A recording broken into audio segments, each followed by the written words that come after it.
ipakinabang sarili. A. Ang puso ay handang ialay para sa bansa. Y. Yaman ang katalinuhan. A. Ang hininang kalayaan kahit walang kapalit. M. Nationalismo ay iniisip ng mga bayani. Ay, isang magaling, masipag at nakadiyos na leader.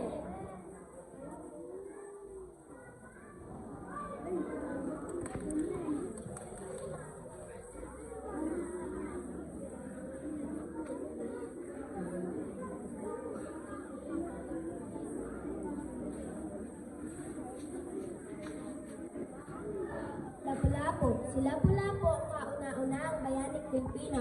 Nilabanan niya ang mga Kastila na pinamumuno ni Ferdinand Magellan. Tres Bonifacio. Siya ang nagtatag at namuna sa katipunan KKK. Ito ay isang lihim na samahan lumaban sa mga Espanyol para mapalaya ang Pilipinas. Emilio Jacinto. Sa edad na ganito, siya ay sumalim sa katipunan at naging malapit na tagapayo at kalihim ni Andres Bonifacio. Gregoria de Jesus. Tinakot siyang lakambini ng katipunan dahil siya nag-asawa ni Andres Bonifacio. Naging bahagi siya ng himagsikan at nagsulong ng pag-alsa para sa pambansang kalayaan. Antonio Luna, kapatid ni Juan Luna. Si General Antonio Luna ay matapang na namuno at lumabas sa Puerto Amerikano. Kaya naging mahirap para sa mga ito pagsakop sa mga lalawigan na sa hilagan ng Maynila.